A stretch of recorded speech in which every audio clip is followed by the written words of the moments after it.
Alright guys, TacticalRab back again today. Hope you're all doing well and enjoying your day so far. Welcome back to VALORANT News, and as we enter the second week of the main event here in North America, TSM of course have qualified. They're in action once again this weekend. Wardell had a few words to say on the frustrations that he felt after initially getting removed from the team, or kind of mutually parting ways in the way that TSM treated him after the fact. Is he actually right to be frustrated though? We'll dive into that in the coming minutes. Very much enjoy your thoughts in the comment section below. Hit the like button if you enjoy. Subscribe if you're new as always. I would greatly appreciate it. Loads of new subs yesterday. We keep on tracking, baby. First of all, wanted to discuss this. I thought this is rather interesting, actually, that the Yoru clone does not get affected at all by Fade's ability. So that, I guess, is one way to tell if it's real or fake. Now, this also, because this is a major deal, really, that's been raised, especially by the competitive scene, with regard to the in-game replay system. This is something that was kind of talked about when the game was first released, that, okay, you want a system like this, makes sense. It's also really annoying for the pros, because it's really tough for them to go back and watch games that they've played in the past, rather than just they have to effectively watch the VOD of it and record it, and really difficult to get people's perspective, all this type of stuff. So they describe it yesterday in a kind of state of Valorant update type thing that they do, and they say that the short answer today is there is no plan for a player-facing version of a replay system as of now. They're, well, preferring to prioritize other things that effectively can make them more money. Like, you know, imagine that's the case, right? That they're saying, okay, let's just prioritize other things that actually make us cash, as opposed to an in-game replay system, despite the fact that it's pretty much been the number one thing that the pro scene, the competitive scene in general, has talked about the last few months, that they want this to be in the game. So I think this is rather frustrating, to be honest, for a lot of people, that it's not even like they say, yes, we're going to do it, but just not yet. They're basically saying there's just no plan for it at all. So unlucky, like it's never going to happen effectively. And they, of course, might change their mind at some points, but I think this has been frustrating a lot of people. Chronicle says here from Gambit, no plans on a replay system.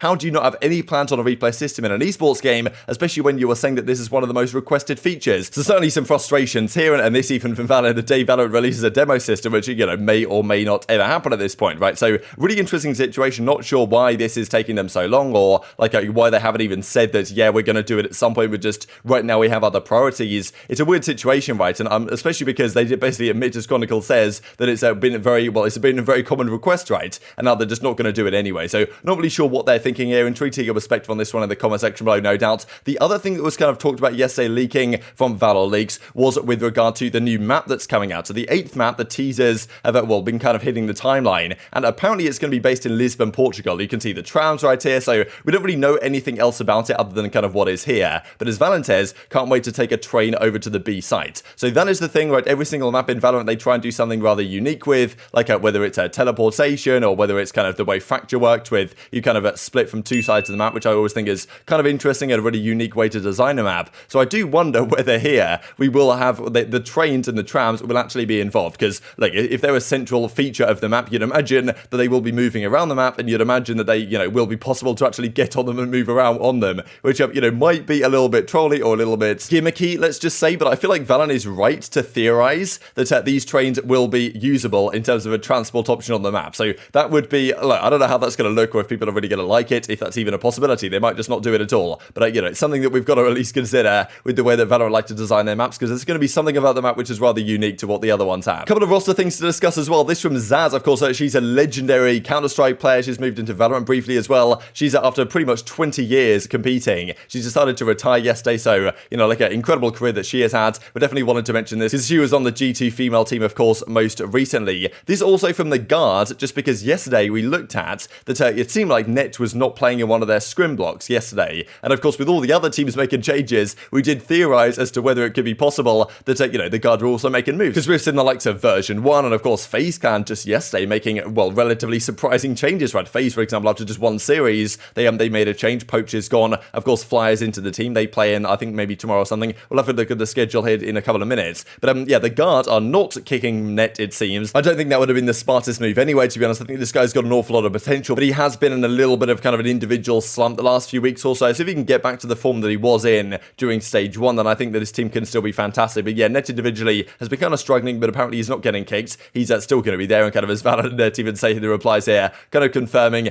that is going to be the case. But who knows, right, if this team continues to trend in a downhill trajectory, like of course last week they got pretty much destroyed by 100 Thieves, then yeah, maybe changes will be happening sooner rather than later. So we'll keep our eyes on that one, no doubt. But let's dive into this TSM stuff, because this I thought was kind of funny here. Can't believe none of the reporters have leaked this yet, with that kind of Wardell joining the TSM party, and welcome back. So of course Wardell been in TSM for quite some time. He was pretty much a mainstay of TSM alongside Sabrosa, but it wasn't long ago that they decided to remove Wardell due to effectively a mutual agreement between between the parties that because they wanted, after their failure to qualify for stage 1, to move to Texas to boot camp entirely with the team and kind of take the team to the next level of result. Of course, looking back at it, that's most definitely worked out. Now, Wardell at the time decided he didn't actually want to move. So we can see what's happened here over the last few months. They part ways with Wardell right at the end of March. Then they signed GMD in 7. Elgato enters free agency as well. He was gone from the team also. And then, of course, well, this new squad managed to qualify all the way here for stage 2. So they did a great job. Now, Wardell, of course, at the time, this was the initial tweet that was said, he decided not to move to Texas with the rest of the team and therefore has chosen to step down. Now, this seems to be the kind of quote here that he's taking issue with, because as he describes in this clip I'm just about to share for you guys, I was kind of surprised by the way he said this, really, just because he said that, like, look, I wasn't going to move unless I really thought we had potential. It was like, look, if we were on the cusp of making it, if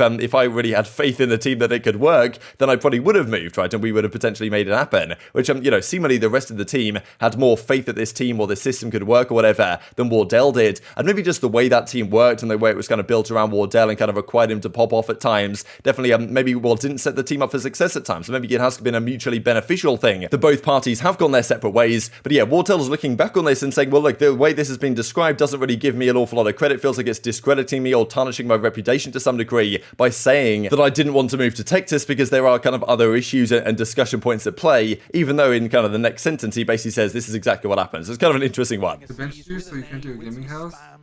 Yeah, I mean, I was open to boot camps. I wasn't down to live there though. Like, I'm not gonna move over to Texas, start a new life. To do the same that I would be doing at home makes no sense. It makes no sense, you know? Isn't that, okay, like, let's say we were like close to making like playoffs, like high tier up there, right? I'm like, yo, I'm down to move there. I'm down if there's like LCS, like there's like, yeah, I'm down to move there. But like, if there's like so much work needed to be done in order to get there, then I'm not down. Who the f is down for that? What? Like, I'm open to a lot of things. Yeah, and I wonder if that's and like, it's like there's so much context that needs to be provided in order for someone to understand and be like, oh, okay, that makes sense. Like the media or whatever, and like the TSM release thing was like, he doesn't want to move, so we're cutting him. And I was like, bro, what? That's so like their tweet was like so bad. Like it made my name, it like tarnished my reputation. I was like, bro, what the f is that? So what do you guys think about this, right? As I say, it might end up being kind of, mutually positive for both parties, but I thought it was some interesting statements really from Wardell, just because he said that he didn't really want to move, largely because, like he said, if they were kind of a team that was on the cusp of making it, as of course they eventually did with this roster in the end, or the new roster that they put together after Wardell's departure, that, he would have moved to Texas, he would have been willing to, but I guess he just didn't really have confidence that this team could do anything, and therefore, wasn't willing to, and therefore they replace him, 7 comes in, GMD comes in for Elgato, and all of a sudden they are a team that's able to qualify, right? So I do wonder if he did commit to that move, because the boot camp does seem to have worked out for a lot of teams. We've seen 100 Thieves, of course, have had good success with it recently. They've pretty much followed the model to a T, get a good team of younger players, younger, hungry players, very talented players, and then put them together in the same boot camp with a good coaching staff, and then, well, Sean Gares and DDK will make them something special, which they're certainly on the road to at the present time. TSM have taken a similar model, and I guess they thought, look, if Wardell doesn't want to be part of the program, isn't really confident that we can make something happen here, isn't willing to move to Texas, then, we're going to have to part ways. And,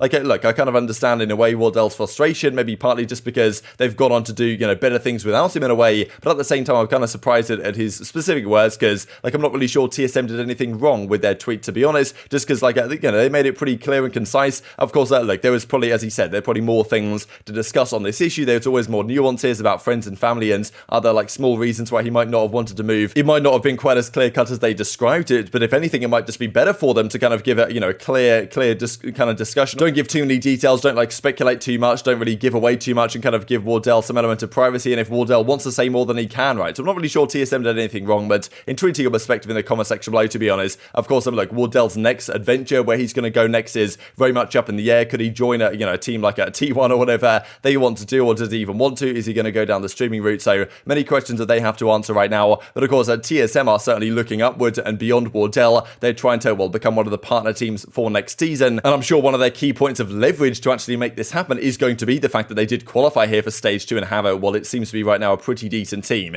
even though last weekend they lost. But this weekend they play again. We'll see their matchup here in just a couple of seconds. So very much intriguing your perspective on that one in the comment section below. As we move in though, just wanted to mention this. How often did teams get the first kill in the rounds? Thought these stats were rather impressive, but in a pretty bad way for Sentinels actually. Like look at these are the first blood stats, especially on offense. They only get first blood on offense 22% of the time, which is pretty much half of what any other team was getting, which is quite shocking actually. So like, yeah, look, we'll see how it goes for Sentinels this week, but in terms of first blood rates, Sentinels far below the rest of the league. To be honest, the best teams are of course up here. Look, only one series played so far. This will more than likely change, but again, this is the stat that's absolutely going to have to change if they want to have any chance of winning any series this time around. TSM slightly higher, but oh well, their competition does not get too much easier. The Guard play later on today. They play a game up against Ghost, and we'll see the other game here in just a second, but TSM of course also played this weekend. Thought some awesome graphics that the Guard do every single time at this point. Just to mention Europe real quick, these are the 6 games going on this weekend. The highlight I guess to me would probably be FPX versus G2. That's a rather exciting one. Focus Ascend, I'm also pretty intrigued to see also. So some good games of course going on in the European side. These are the groups as they stand in North America. Certainly a long way to go over here, but TSM kind of we're talking about today 0-1, but a pretty close map count in the first series that they played. But these are the games this weekend, and these are the 2 going on today. My time zone makes it look kind of funny here, but these are the 2 games for tonight. FaZe versus Luminosity is game 1, Ghost versus the Guard. I think I'm going to take LG here in the first series because I'm not sure how kind of well prepared FaZe are going to be with Flyer just joining the team and Poach having gone, so not sure if their honeymoon period is going to quite kick in so quickly. And then Ghost versus the Guard, kind of tough to say. I want to take the Guard and kind of a bounce back 2-1, but I feel like this is rather tough to call. And then tomorrow we get TSM 100 Thieves. That's an absolute banger on EG Play Sentinel as well, and the rest of the weekend looks as follows. Optic Cloud on all these series are really good. Very much intrigued to your thoughts in the comment section below. Hope you guys enjoyed the video. If you did enjoy it, hit on the like button, tells the YouTube gods this is a good video, and as like you should see it as well, and help grow the competitive Valorant community. Thank you for watching as always, take care of yourselves, and I'll see you next time.